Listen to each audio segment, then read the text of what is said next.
ঠিক আছে চাচি, আপনি আমার পাশে না থাকলে আমার এত দূর আসা সম্ভব হতো না। আপনাকে যতই ধন্যবাদ দেই না কেন কম হয়ে যায়। ধন্যবাদ দিতে হবে না, তুইও আমার মতো অন্য কোনো অসহায় মানুষের উপকার করিস, তাতেই আমি খুশি। আমার সামর্থ্য হলে অবশ্যই করব চাচি। আজ তাহলে চলি, কাল দোকান খোলার জন্য সব ব্যবস্থা নিতে হবে আগে ভাগেই।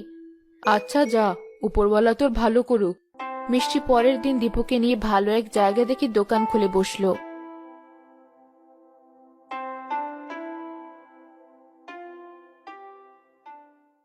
কই বোন, কেউ তো আমাদের দোকানে আসছে না।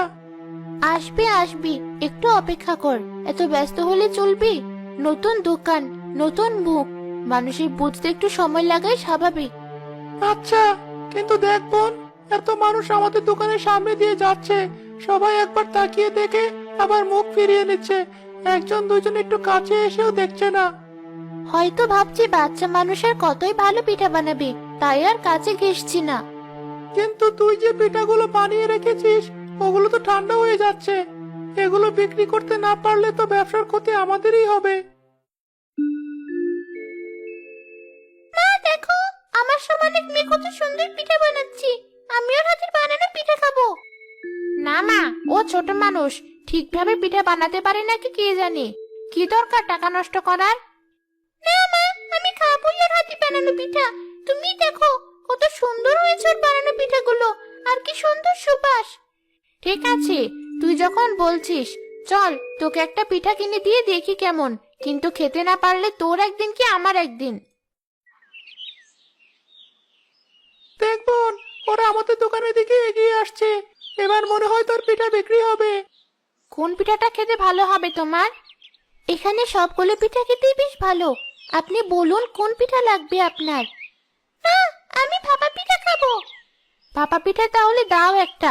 খেতে ভালো না হলে কিন্তু দাম দেব না, মনে রেখো। ছোট মানুষ, কিভাবে কি বানাচ্ছ কে জানে। তোমার জন্য এই বয়সে এসব কাজ করা ঠিক না। তোমার মা তোমাকে কিছু বলে না? আমি তো আর ইচ্ছে করেই কাজ করছি না, মা অসুস্থ, তাই বাধ্য হয়ে এসব করা লাগছে সামান্য কিছু টাকার জন্য। এই নিন আপনার পিঠা। আপনি আমার দোকানের প্রথম ক্রেতা, তাই আপনি চাইলে ওই প্রথম পিঠার জন্য টাকা নেব না আমি। যাক, ভালোই হলো। এই নে মা, পিঠাটা খেয়ে বল খেতে কেমন। অনেক মজা মা, তুমিও একটু খেয়ে দেখো।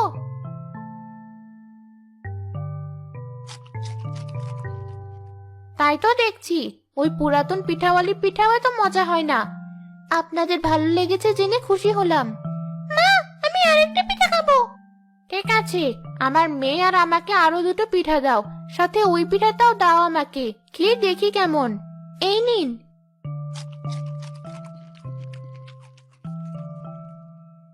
এই পিঠাটাও তো মজার। তোমার বানানো সবগুলো পিঠাই দেখছি খেতে অনেক মজার। ওরা দুজন কত মজা করে পিঠা খাচ্ছে। ওই বাচ্চা মেয়েটা কি আসলে ভালো পিঠা বানায়? দেখে তো তাই মনে হচ্ছে। চল তো আমরাও গিয়ে দেখি। এখানে যদি ভালো পিঠা পেয়ে যাই, তাহলে কষ্ট করে আর আমাদের অত দূর যেতে হবে না পিঠা খাওয়ার জন্য। চল তবে। আমাদের দুজনকে ওই দুটো পিঠা দাও তো। ওই পিঠার সাথে আপনারা দুজন এই গুড়ের তেল পিঠাও নিতে পারেন। খেতে এত মজার, আমি একাই 5টা খেয়ে ফেলেছি। চল তাহলে, দুটো তেল পিঠাও নেই। আমাদেরকে এমন মজার পিঠা খাওয়ানোর জন্য তোমাকে অনেক ধন্যবাদ। আমার মেয়ে জেদ না ধরলে তো আমি এদিকে আসতামই না। তুমি এই শীতে পিঠা বানানো বন্ধ করো না যেন। আমরা আবার আসবো তোমার পিঠা খাওয়ার জন্য। জি, আমরা আছি। আপনার যখন পিঠা খেতে ইচ্ছে হয় আপনি চলে আসবেন।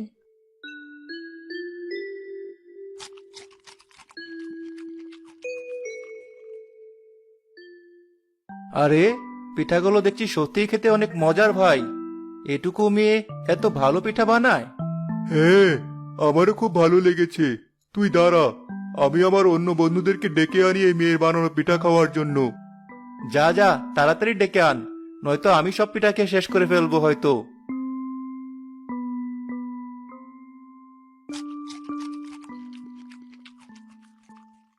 মিষ্টির পিঠার দোকানে একে একে মানুষের ভিড় বাড়তে থাকলো।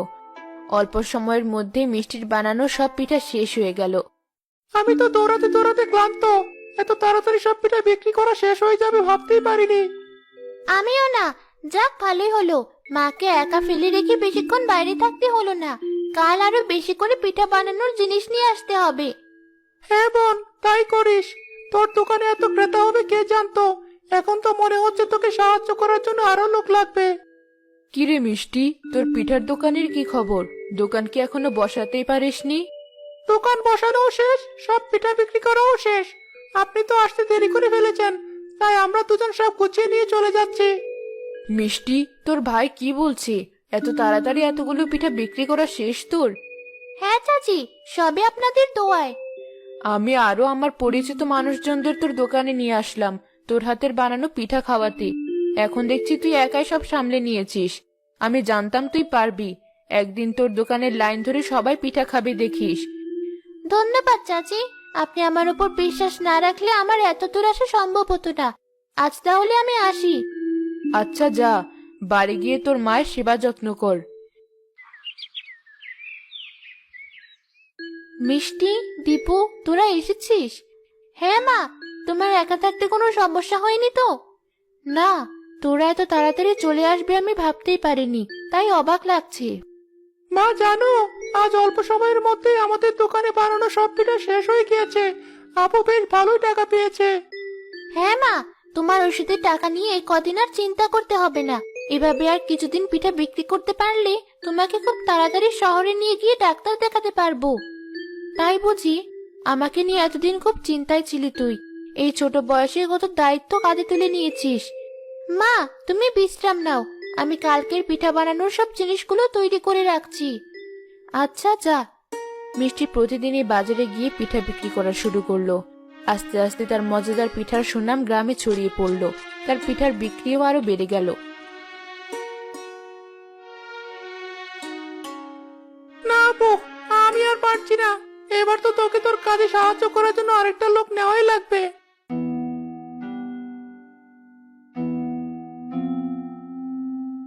খুব ভালো বেচা বিক্রি হচ্ছে দেখি তোমাদের পিঠার দোকানে। তা আমার ভাগ কোথায়? কিসের ভাগের কথা বলছেন আপনি? এই ছোট ছেলে, তুই সামনে থেকে সর। আমার তোর বোনকে কথা বলতে দে। এই মেয়ে, আমার ভাগের টাকাটা দাও। কোনো গন্ডগোল না চাইলে আমি চুপচাপ চলে যাব। কিন্তু আমার কষ্টের টাকায় আপনার কিসের ভাগ? জানো না বুঝি? অবশ্য বাচ্চা মানুষের না জানারই কথা।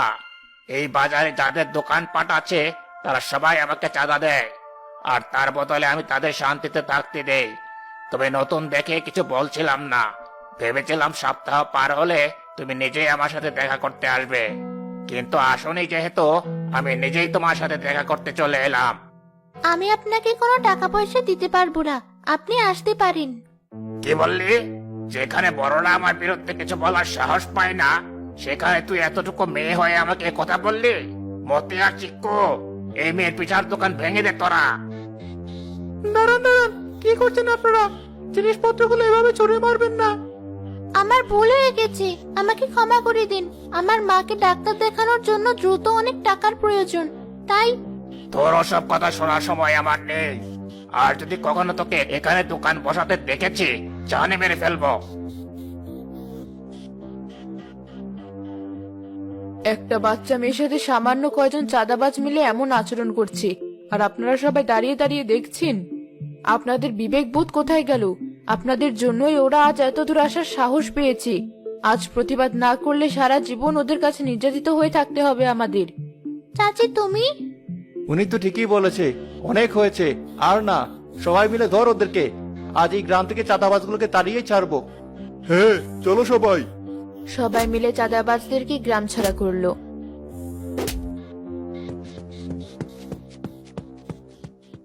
মিষ্টি আবার নতুন করে তার পিঠার দোকান সাজিয়ে পিঠা বিক্রির টাকা দিয়ে তার মাকে সুস্থ করে আনলো।